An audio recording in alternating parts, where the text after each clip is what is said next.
Ini cerita bab iman, cerita bab akidah. Kalau berpegang ada perkara berlaku secara semula jadi yang langsung tiada kaitan dengan Allah Subhanahu wa taala, atau kafir ijma' ulama.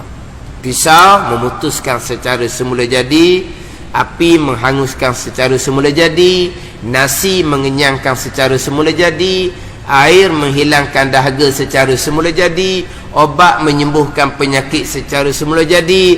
Tu banyak lagi lah.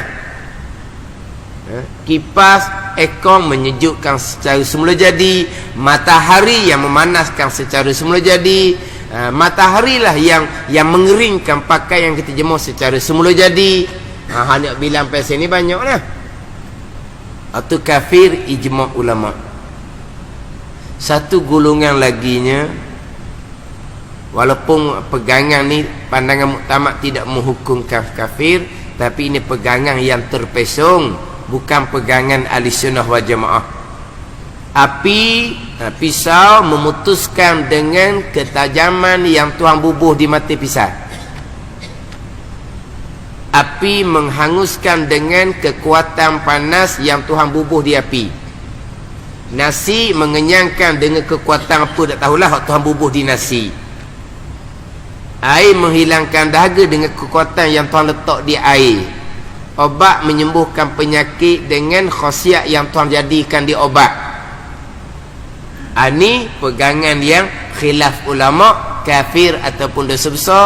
Pandangan muktamad tidak menghukumkan kafir, tapi ini pegangan yang fasik, lagi mubtadi', pegangan yang dosa besar, pegangan yang bid'ah, pegangan yang direka-reka, yang tidak ada pada masa Nabi SAW. Ini bid'ah i'tiqadiyah, bid'ah yang sesat. Walaupun pandangan muktamad tidak menghukumkan kafir, sebab walaupun pisau memutuskan sendiri, tetapi ada berkait dengan Allah. Pisau memutuskan dengan kekuatan tajam yang Tuhan jadikan di mata pisau. Tapi bukan Allah yang memutuskan sampai saat putus tajam tu yang buat. Tapi tajam tu mari daripada Allah yang letak di situ. Kemudian Allah pun membenarkan tajam tu pula yang memutuskan. Ni. Tapi bukan Allah yang memutuskan. Maka lucu keesaan pada perbuatan, mensyirikkan Allah pada perbuatan. Ini bukan akidah ahli sunnah wal jamaah, bukan akidah mentauhidkan Allah Subhanahu wa taala. Walaupun pandangan muktamad tidak menghukumkan kafir sekalipun, ini pegangan yang dosa besar. Malaikat akan catat dosa besar pegangan ni setiap saat. Dalam sembahyang ke, dalam puasa Ramadan ke, tanah haram Mekah ke, malaikat akan catat sebesar-besar dosa. Dosa akidah yang khilaf ulama yang setengah mengatakan kafir pegangan bukan dosa besar. Kalaulah ada perkara yang berlaku seumpama tu, ada perkara yang berlaku seumpama tu, seumpama mana? Seumpama Allah letak tajam di pisau, tajam tu memutuskan. Jadi saat tajam memutuskan, tajam tu tidak iftikar kepada Allah Subhanahu wa taala. Dah sudahlah. Allah telah letak tajam di pisau, sampai masa tajam tu sendiri yang berperanan. Adakah tajam tu berkehendak kepada Allah? Tak berkehendak kepada Allah dah. Tapi sebelum Allah buat tajam tu berkehendaklah kepada Allah. Lepas Allah bubuh tajam di pisau, beres. Tajam tu sudah tidak iftikar kepada Allah Subhanahu wa taala, tidak berkehendak kepada Allah. Tajam tu sendirilah pula yang akan memutuskan. Tak berkehendak lagi kepada perbuatan Allah Subhanahu wa taala. Kalau pesen ni yang berlaku, tak ada dah pekerjaan Allah.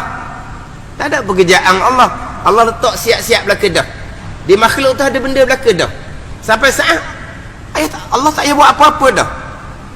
Tajam di pisau, Allah bubuh siap-siap dah. Panah di api, Allah bubuh siap-siap dah. Khasiat di obat, Allah bubuh siap-siap dah. Lepas tu Allah tak payah buat apa-apa dah. Maka bercanggah dengan ayat wa kullu yaumin huwa fi sya'. Allah sepanjang masa ada pekerjaan. Allah sepanjang masa menzahirkan apa yang Allah kehendak pada azal. Kenapa sepanjang masa ni? Perbuatan Allah Subhanahu wa taala. Tak ada perbuatan Allah.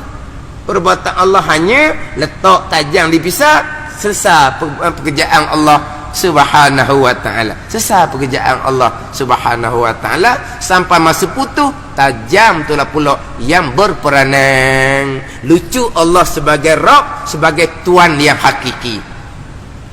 Bukan Rabb seumpama tu. Sebab apa? Sebab tidak keesaan pada perbuatan, walaupun pandangan muktamad tidak menghukum kafir sekalipun. Lucu Allah sebagai Rabb, lucu Allah sebagai ilah. Sebab apa? Sebab ketajaman yang Tuhan letak dipisah sudah tidak iftikar, sudah tidak berkehendak kepada Allah Subhanahu wa ta'ala. Ini berat ni pegangan ni. Cuma pandangan muktamad tak hukum kafir, sembahyang puasa tak kena qada. Hak tu je. Tapi amal ibadah sama sekali tidak akan diterima oleh Allah Subhanahu wa ta'ala.